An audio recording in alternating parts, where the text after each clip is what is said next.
చంద్రబాబు గారు June something ఏదో date నాకు సరిగ్గా గుర్తులేదు. పలానా రోజు ఆయన ప్రమాణం చేయబోతున్నారు అని ప్రమాణ స్వీకారం సీఎంగా అని వాళ్ళ నాయకులు చెప్తున్నారు.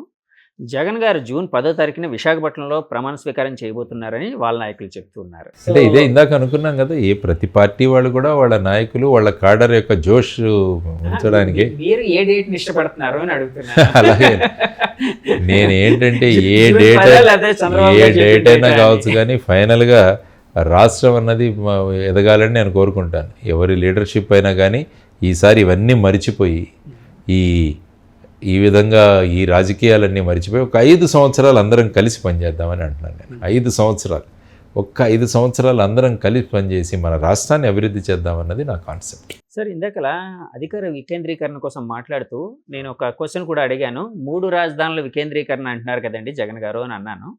సో ఆ విధంగా 3 రాజధానులు అంటే 3 రాజధానులు పెట్టడం వలన వికేంద్రీకరణ జరిగి అంటే డెవలప్మెంట్ జరిగే అవకాశం ఉందని మీరు భావిస్తున్నారా? ఇప్పుడు మన రాష్ట్రం యొక్క విచిత్రమైన షేప్ చూడండి. ఆల్మోస్ట్ 1400 కిలోమీటర్లు మొత్తం కలిపేసి మీరు అంచనా వేసుకుంటే అది చాలా పొడవుగా ఉంటుంది. కాబట్టి క్యాపిటల్ అన్నది ఎప్పుడు కూడా సెంట్రల్గా లొకేట్ అవుతుంది. క్యాపిటల్కి కావాల్సిన లక్షణాలు కూడా చాలా ఉన్నాయి.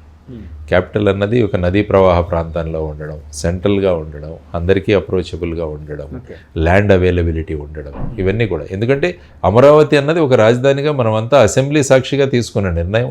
ప్రధానమంత్రి గారు వచ్చి అక్కడ శంకుస్థాపనలో పార్టిసిపేట్ చేయడం, వాళ్ళు సుమారుగా 2500 కోట్ల రూపాయల గ్రాంట్స్ ఇవ్వడం, ఇక్కడ ఇన్ఫ్రాస్ట్రక్చర్ డెవలప్ అవ్వడము, ఆ తర్వాత ప్రభుత్వాలు మారడం, ఆ తర్వాత ఈ విధమైన భూమికి తీసుకోవడం, మనం ఆల్రెడీ ఇది డిసైడ్ చేసుకున్నాం ఒకటి చేద్దామని.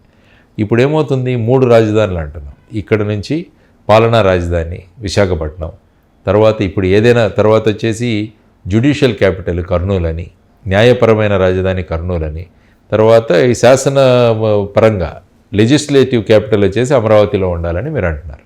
అంటే ఇప్పుడు ఏమవుతుందంటే ఒక పర్టికులర్ పని కావాలంటే ఒక మనిషి ఎక్కడెక్కడికి తిరగాలి. ఫర్ ఎగ్జాంపుల్ ఇచ్చాపురంలో ఉన్న వ్యక్తి హైకోర్టుకి వెళ్ళాలి, ఇచ్చాపురం నుంచి కర్నూలుకి వెళ్ళాలి.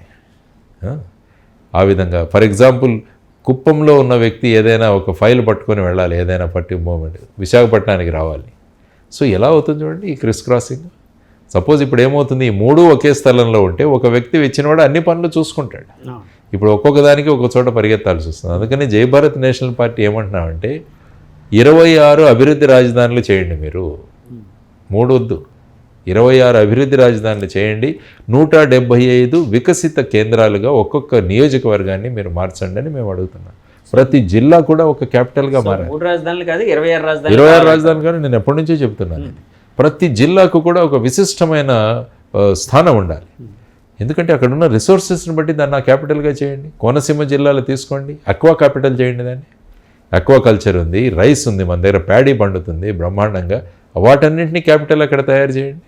ఐటీ క్యాపిటల్గా విశాఖపట్నాన్ని తయారు చేయండి.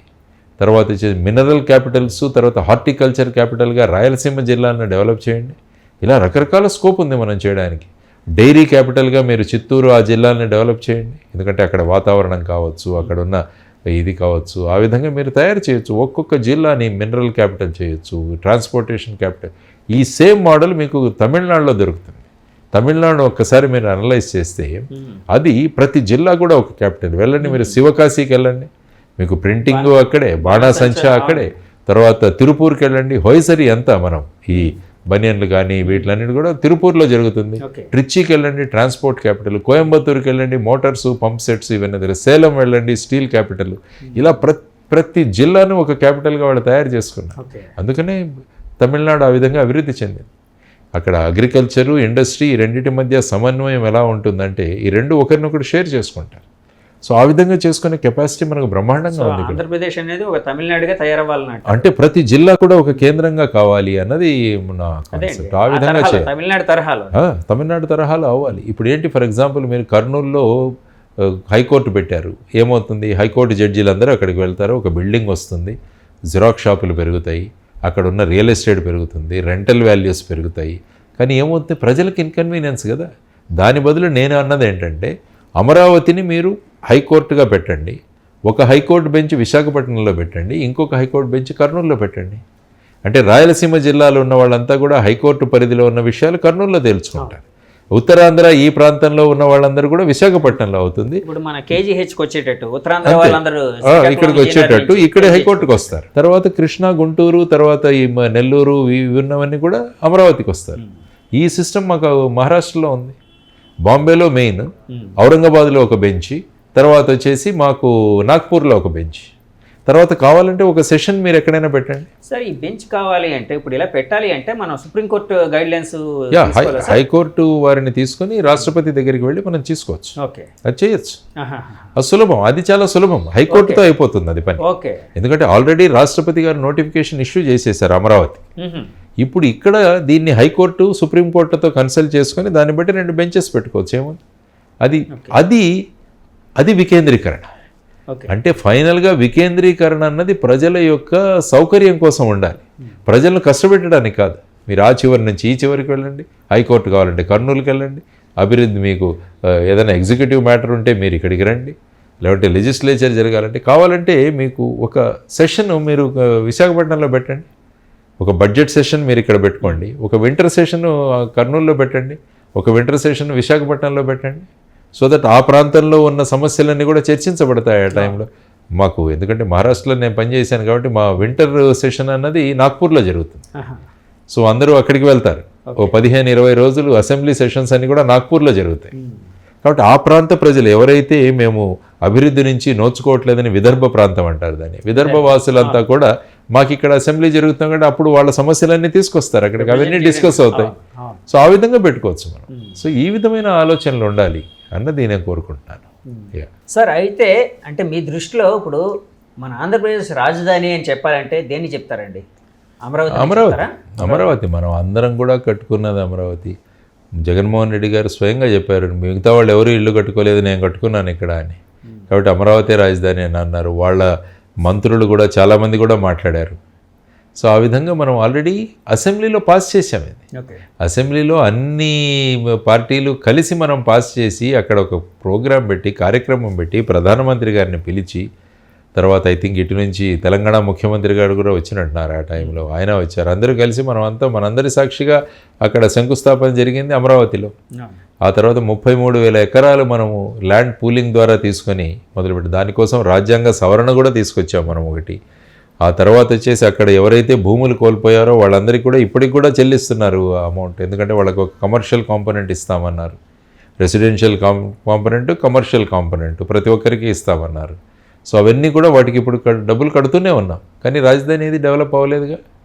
మరి ఇప్పుడు ఏ విధంగా డెవలప్ అవుతుందో చూడాలి. మరి వచ్చే ప్రభుత్వం ఏదైతే కావచ్చు, కానీ మరి రాజధాని ఏం చేస్తారనేది కూడా ఒక పెద్ద కాన్సెప్ట్. ఇప్పుడు ఏ ప్రభుత్వం రాబోతుందండి? వైసీపీ ప్రభుత్వం రాబోతుందా, టీడీపీ ఎన్డీఏ ప్రభుత్వం వస్తుందని భావిస్తున్నారా? చేస్తున్నాం పోల్ అంచనాలు అంటే ఇప్పుడు మామూలు చూస్తూ ఉంటారు. నేను సెఫాలజిస్ట్ని కాదు, నేను ఒక ఎగ్జిట్ పోల్ ఏజెన్సీ కూడా కాదు.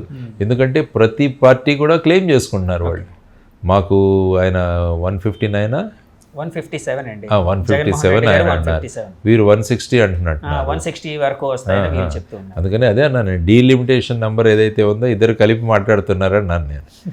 సో ఆ విధంగా కాకుండా 4వ తారీఖున ప్రజల యొక్క ఎవరికి వాళ్ళు ఓటు చేశారో వాళ్ళకి తెలుస్తుంది. కానీ నా కోరిక ఒకటి, ఎవరికి ఎన్ని సీట్లు వచ్చినా కూడా ఫైనల్గా ఈ 175 అన్నది అందరం కలిసి పనిచేద్దాం అంటాను నేను.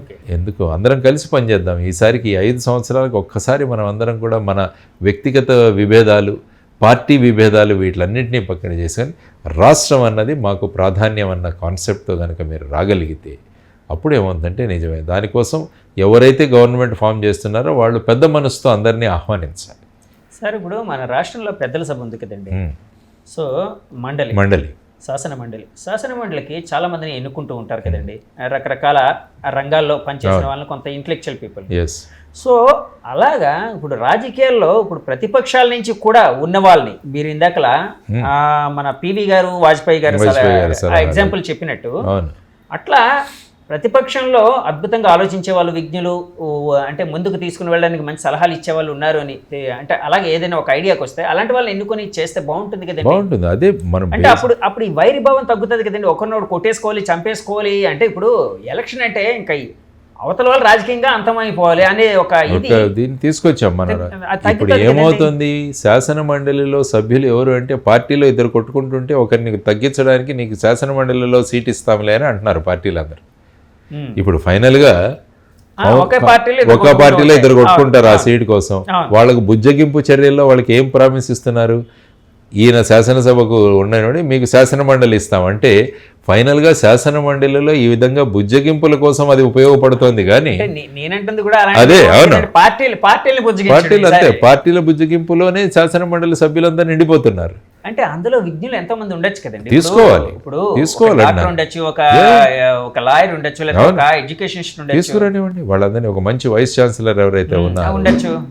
ఫర్ ఎగ్జాంపుల్ మన రాష్ట్రాన్ని అంతా కూడా బ్రహ్మాండంగా ఈ ఏమంటారు మీరు ఈ మన వ్యాక్సిన్స్ వీటిలన్నీ చెప్పిన శాంతా బయోటెక్స్ వరప్రసాద్ రెడ్డి గారు ఉన్నారు. అటువంటి వారిని తీసుకురావాలి ఇక్కడ, తీసుకొచ్చి వారి సముచిత స్థానాన్ని కలిపి వారికి ఉన్న విశిష్టమైన జ్ఞానాన్ని అక్కడ ఉపయోగించుకోవాలి మనం.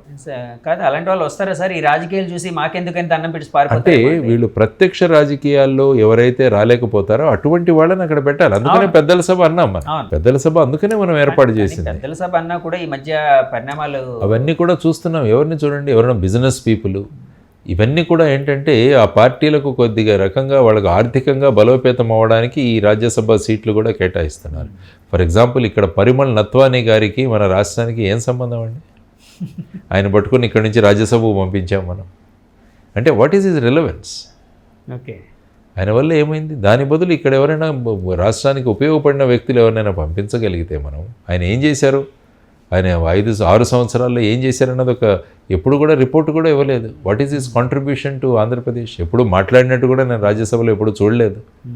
మరి ఈ రాజ్యసభ అటువంటి వాటికి వినియోగించాలి. కానీ మనకెవరో సపోర్ట్ చేస్తున్నారు, లేకుంటే వీళ్ళిద్దరు కొట్లాడుకుంటున్నారు, వీళ్ళని బుజ్జగించడానికి కౌన్సిల్ సీట్ ఇస్తానంటే ఏమవుతుందంటే దాని విశిష్టమే. అందుకనే చాలా చోట్ల అసలు కౌన్సిల్ అవసరం లేదు కూడా అన్నారు, చాలా చోట్ల అబాలిష్ చేశారు. ఐ థింక్ మొత్తం దేశంలో 5-6 రాష్ట్రాల్లోనే ఈ మండలి ఉంది, మిగతా చోట్ల శాసన మండలి లేదు. సో ఈయన యాక్చువల్గా జగన్మోహన్ రెడ్డి గారు కూడా దాన్ని రద్దు చేయాలని చెప్పారు కదా, తర్వాత వాళ్ళ మెజారిటీ వచ్చాక అదే చూస్తున్నానండి. రాజకీయాల్లో ఫైనల్గా దీన్ని బుజ్జగింపు చర్యల కోసం ఉపయోగించుకుంటున్నారు, కానీ రాష్ట్ర అభివృద్ధికి ఎక్కడ దాని కాంట్రిబ్యూషన్ మనకు అందట్లేదు. సో అవన్నీ కూడా ఆలోచించాల్సిన అంశాలు ఇవన్నీ కూడా.